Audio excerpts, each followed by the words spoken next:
Magandang gabi po sa inyo lahat. Malugod na pagtanggap sa St. Joseph Paris Gagalangin sa ika-6 at kalahati ng gabing banal na misa na may liturhiya ngayong Lunes na ika-11 linggo sa karaniwang panahon. Tumayo po ang lahat at tayo makiisa sa Eucharistikong pagdiriwang na pamumunuan ng ating Kura Paroko, Reverendo Padre Douglas D. Badong.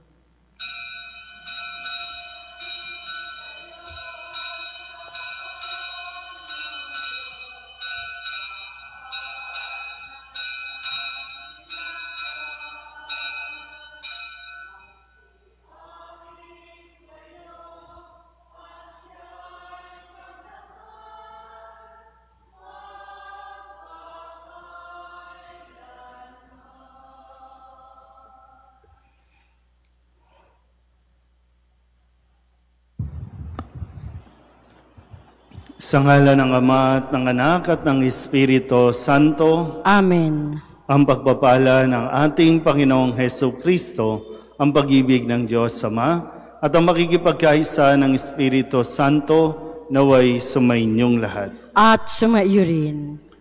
Mga kapatid, aminin natin ang ating mga kasalanan upang tayo'y maging marapat gumanap sa banal na pagdiriwang.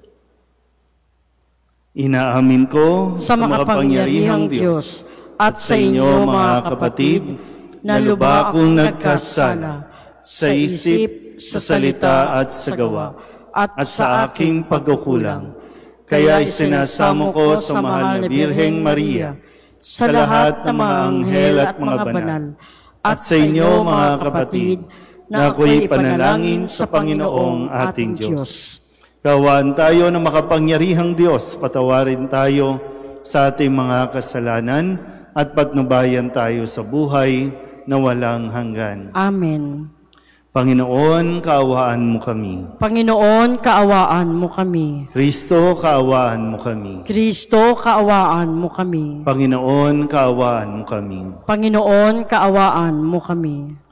Manalangin tayo. Ama naming makapangyarihan, lakas ka ng mga walang inaasahan, kundi ikaw. Ang pagluhog namin ay iyong pagbigyan, sapagkat kami mga tao lamang na pawang mahihina kapag iyong iniwanan. Kaya naman kami lagi mong tulungan upang sa pagtupad ng iyong mga kautusan, ikaw ay aming mabigyang kasiyahan sa aming iniisip at ginagawa araw-araw. Sa pamamagitan ni Jesucristo, kasama ng Espiritu Santo, magpasawalang hanggan. Amen.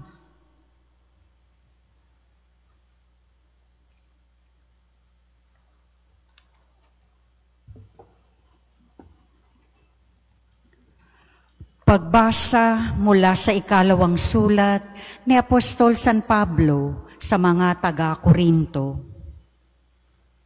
Mga kapatid, yamang kami mga katulong sa gawain ng Diyos.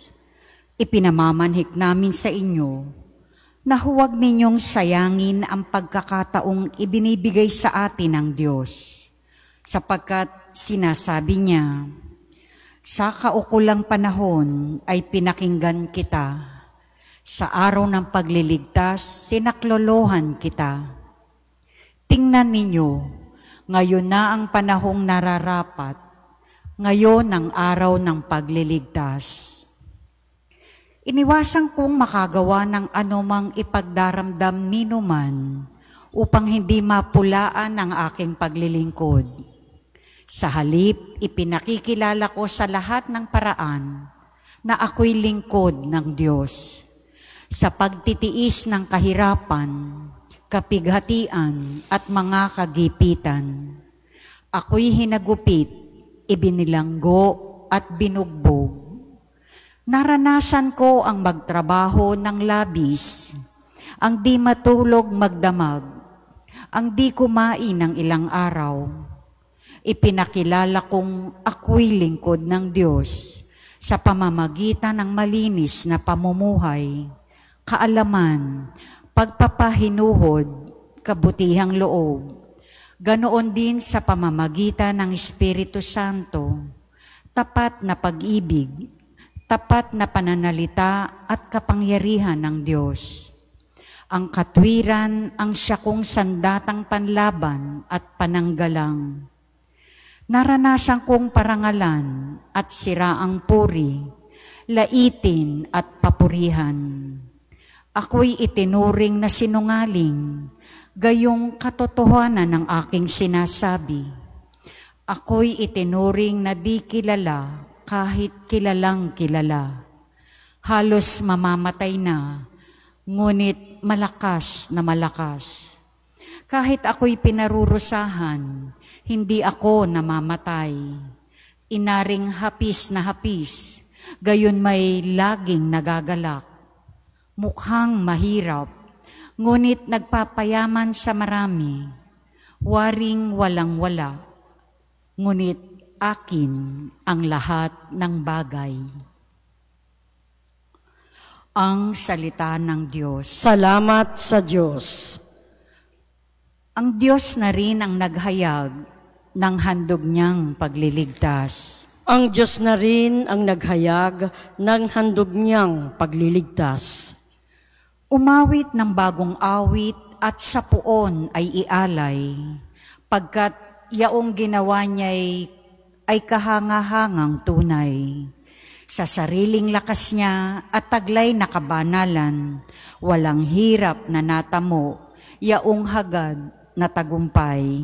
Ang Diyos na rin ang naghayag ng handog niyang pagliligtas. Ang tagumpay niyang ito'y siya na rin ang naghayag. Sa harap ng mga bansay, nahayag ang pagliligtas.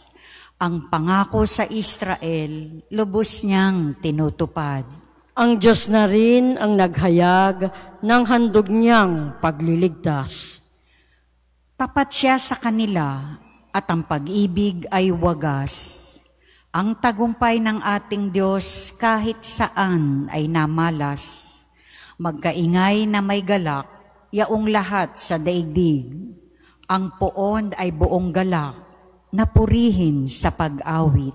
Ang Diyos na rin ang naghayag ng handog niyang pagliligtas. Magsitayo na po ang lahat. Hallelujah.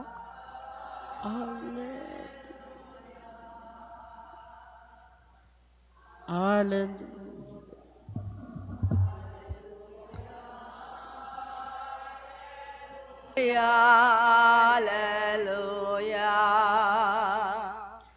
Ang salita mo'y liwanag, tanglaw sa aking paglakad, sa paghakbang sa iyong landas. Sumainyo ang Panginoon. At sumaiyo rin.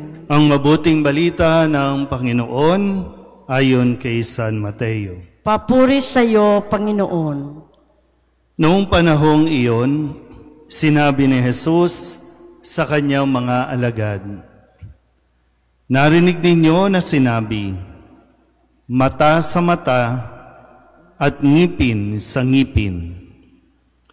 Ngunit ngayon sinasabi ko sa inyo, huwag ninyong labanan ang masamang tao. Kung may sumampal sa iyo sa kanang pisngi, iharap mo pa sa kanya ang kabila. Kung ipagsakdal ka nino man upang makuha ang iyong baro, ibigay mo sa kanya pati ang iyong balabal. Kung sapilitang ipapasan sa iyo ng manlulupig ang kanyang dala ng 1 kilometro, pasanin mo ito ng 2 kilometro. Magbigay ka sa nanghihingi sa iyo at huwag mong pahindian ang nanghihiram sa iyo." Ang mabuting balita ng Panginoon. Pinupuri ka namin, Panginoong Hesukristo. Isang magandang gabi po sa inyong lahat. Ngayon po ay Lunes ng ika-11 linggo sa karaniwang panahon.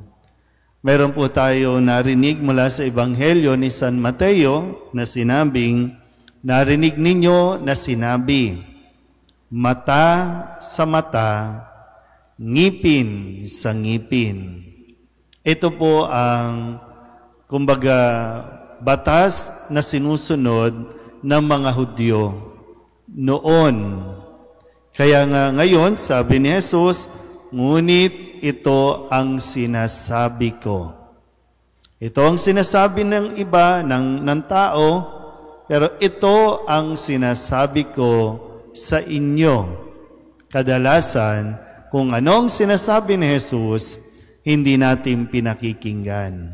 At ang sinusunod natin at pinakikinggan natin, ang sinasabi ng tao. Yung tinatawag nating law of talion. Talion. No, mula sa salitang retaliate, batas ng paghihiganti, gumanti ka. At noon talagang may batas na kapag napatay mo ang baka ng iyong kapitbahay, ang kapitbahay mo papatayin din ang baka mo. Yun yung batas. Kaya nga retaliate, revenge, paghihiganti. Kaya lang, hindi na matatapos ang gantihan kung patuloy na paiiralin ang ganitong batas. Kaya nga kung literal, mata sa mata, ilan na sa atin ang bulag. Ngipin sa ngipin, ilan na ang bungal sa atin ngayon. Pero, di ba?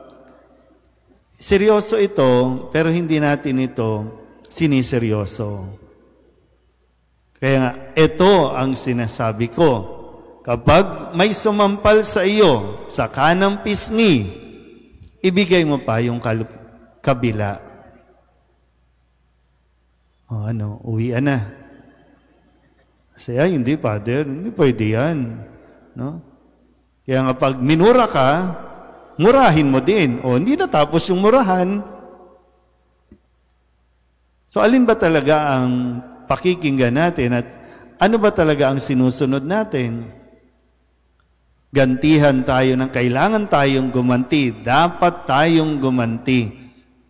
Ang sabi ni Jesus, huwag na.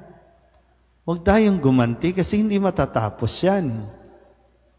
Kailangan, at least sa atin, tapusin na natin. Kung pag sinampal ka, ngayon lang naman masakit yan, bukas wala na yan.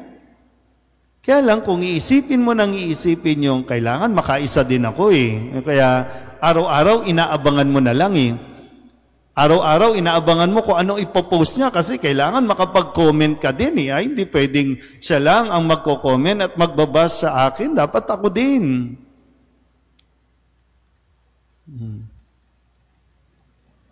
Ayaw ba natin ng tahimik na buhay? Ayaw ba natin ng mapayapa? Kaya walang kapayapaan kasi walang tumitigil na makaganti.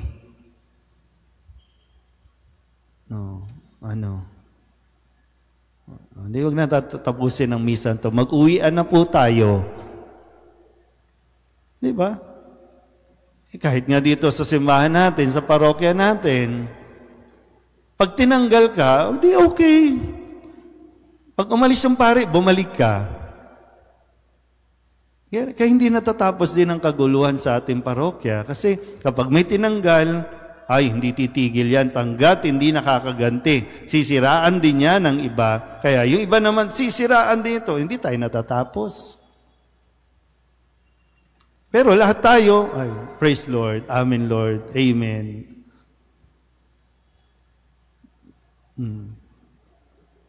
Pero ayaw natin pakinggan itong sinasabi. Ito ang sinasabi ko. Mahirap kung mahirap. Pero, ay, sino ba talaga ang susundin mo kasi? Sino ba talaga? Yung tao o si Kristo? Na niluluhuran mo, sinasamba mo, pinapupurihan mo, kinakantahan mo. Tapos pagdating sa batas, ay hindi, kailangan makaisa ako, hindi. Kailangan makaganti ako. Hindi pwede yan. Anong silbi ng sinasabi ni Kristo? Kung hindi natin sisikapin, pakimura nga yung katabi ninyo. Di ba sabi nga, naalala nyo, di ba, nung isa sa mga pagninilay ko, o kapag may nagmura sa iyo, pag minura ka, anong dapat sabihin? I love you. Di ba? Kasi para tayo mga eng-eng. Di ba? No? Para tayo mga eng-eng. Pag nandito, praise you Lord. Kakarakol pa tayo, sasayaw pa tayo, di ba? Puprosesyon pa tayo. Pero kapag may umaway sa atin, nakakalimutan natin lahat ng aral na binibigay ni Jesus sa atin. At ang paiiralin natin yung bugso ng damdamin na hindi, kailangan gumanti, makaganti tayo. Kaya, alam niyo yun, kapag yung, mahalaga talaga yung bang, pag mayroong nangyayari, kumalma ka. Huwag kang padalos-dalos. Mag-isip ka. Magdasal ka muna kung ano ang dapat mong gawin. Kasi kung badalos-dalos, wala, hindi talaga tayo magkakaroon ng kapayapaan.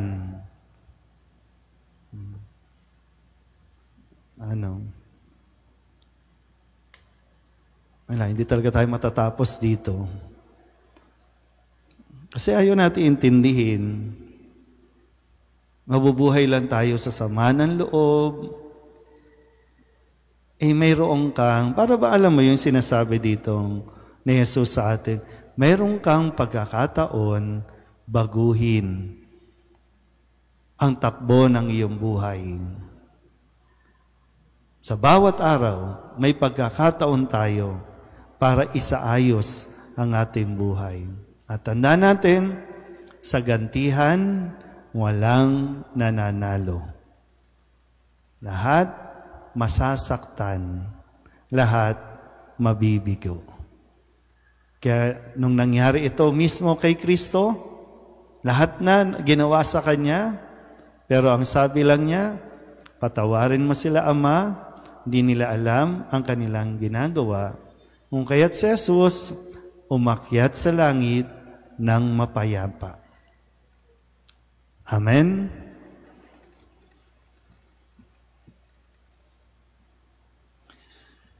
Napakabuti sa atin ang ating mapagmahal na Ama. Manalangin tayo sa Kanyang mahabaging pag-ibig na nagbunsod ng ating mabuting pakikitungo sa ating kapwa.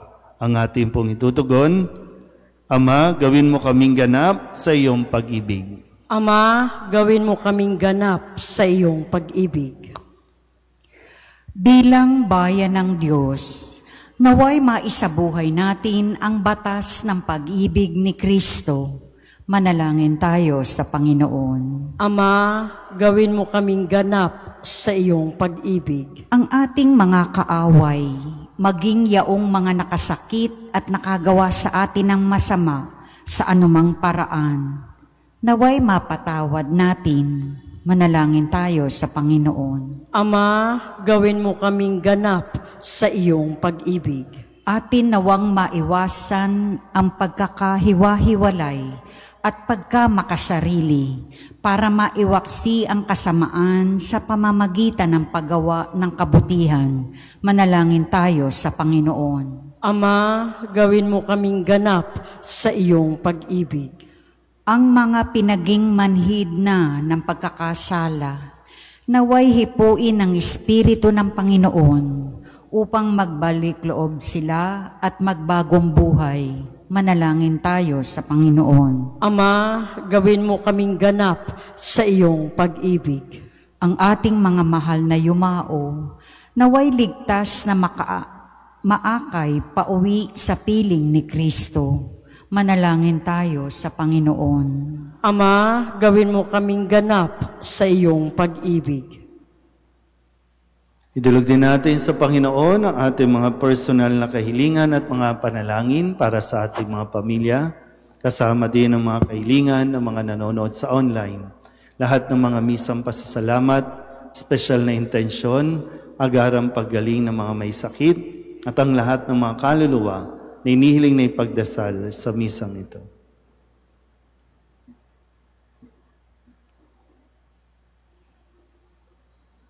Ang lahat ng ito iniling namin sa ngalan ni Kristong aming Panginoon. Amen.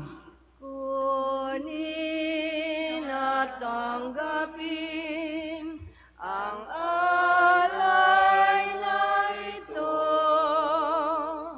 mga biyayang nagmula sa pagpapala mo.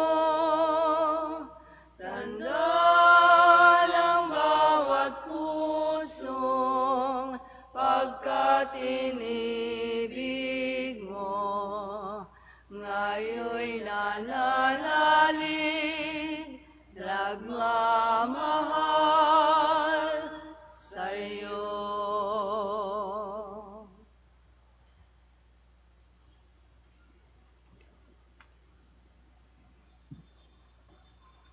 Manalangin kayo mga kapatid upang paghahain natin ang kalugdan ng Diyos Amang makapangyarihan. Tanggapin nawa ng Panginoon itong pagkahain sa iyong mga kamay, sa kapurihan niya at karangalan sa ating kapakinabangan at sa buong sambayanan niyang banal. Ama naming lumikha, kami ginawa mong may angking katauhan na dapat pakanin at pangalagaan at iyong dinudulutan ng banal na pakikinabang. Ipagkaloob mong kami huwag magkulang sa mga iniuukol mo sa aming kapakanan. Sa pamamagitan ni Jesucristo kasama ng Espiritu Santo, magpasawalang hanggan. Amen. Sumainyo ang Panginoon. At sumaiyo rin. Itaas sa Diyos ang inyong puso at diwa. Itinaas na namin sa Panginoon. Pasalamatan natin ang Panginoong ating Diyos. Marapat na siya ay pasalamatan. Ama naming makapangyarihan, tuning ang marapat na ikaw ay aming pasalamatan. Sa iyong paglingap at kagandahang loob, ang tao'y nilikha mo at pinangangasiwa sa sansinukob. Sa hangad mong siya'y iwastong lubos, siya'y pinagdusa mo sa kanyang pagtalikod. Sa iyong paggiliw, iyong pinahintulot na makabalik siya sa pamamagitan ni Kristo Jesus.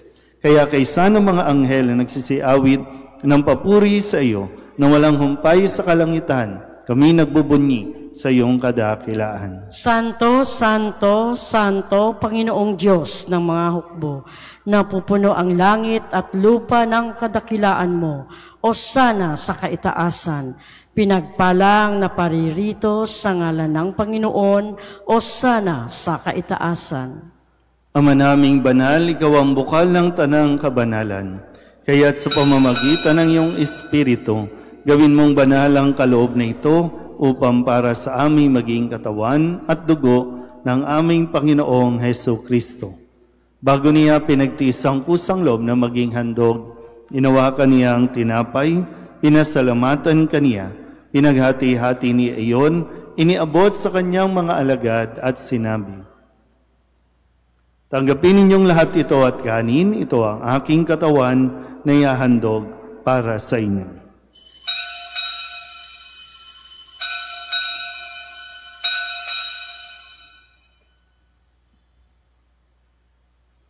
Gayun din naman nung matapos ang hapunan, inawakan niya ang kalis, muli kaniyang pinasalamatan. Iniabot niya ang kalis sa kanyang mga alagad at sinabi, tanggapin ninyong lahat ito at inumin. Ito ang kalis ng aking dugo, ng bago at wala hanggang tipan, ang aking dugo na ibubuhos para sa inyo at para sa lahat, sa ikapagpapatawad ng mga kasalanan. Gawin ninyo ito sa pag-alaala sa akin.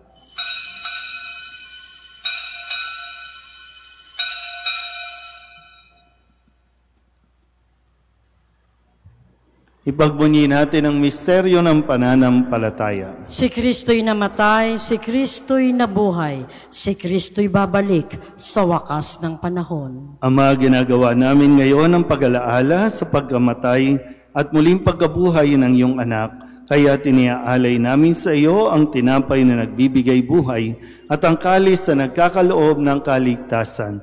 Kami nagpapasalamat dahil kami iyong minarapat na tumayo sa harap mo para maglingkod sa iyo. Isinasamo namin kami magsasalo-salo sa katawan at dugo ni Kristo ay mabuklod sa pagkakaisa sa pamamagitan ng Espiritu Santo. Ama, lingapin mo ang iyong simbahang laganap sa buong daigdig.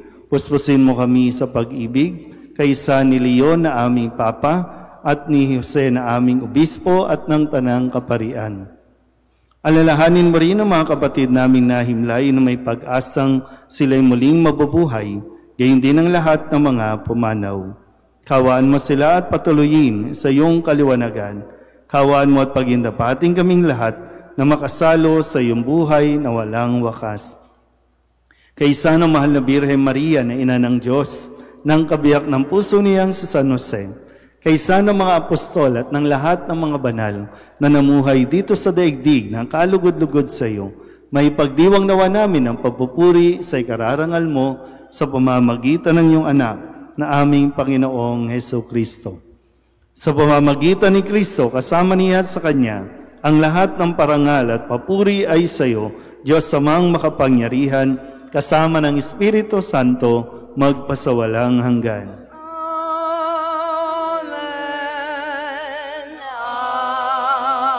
Amen. Amen. Amen.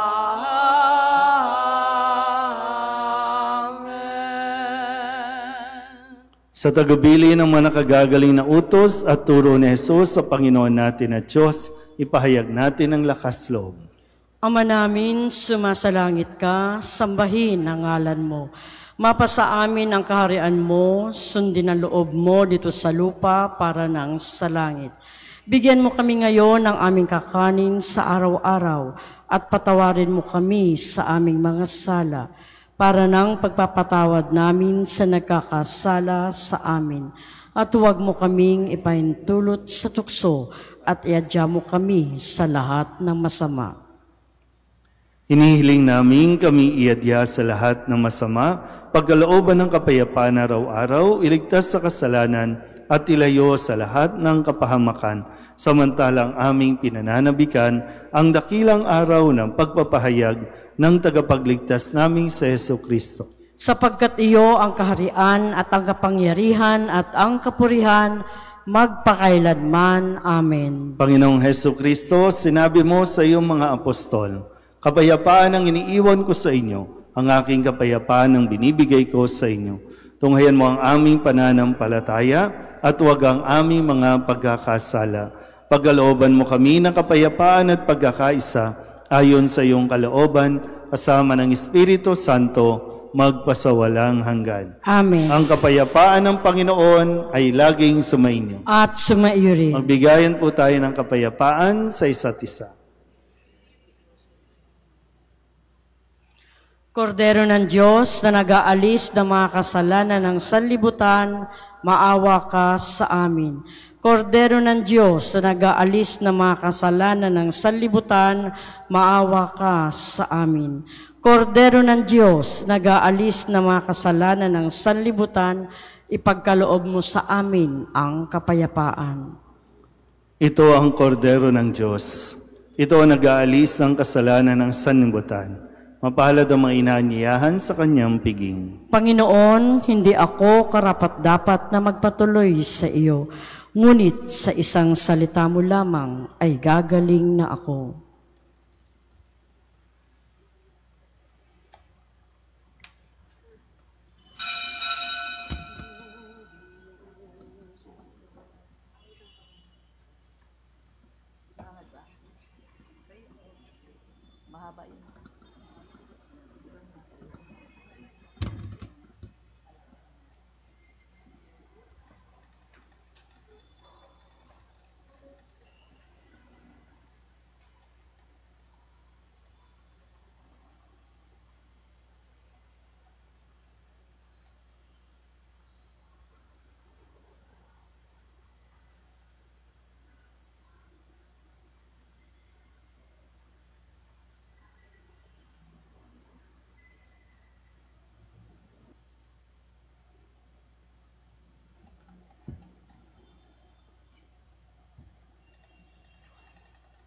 Manalangin tayo.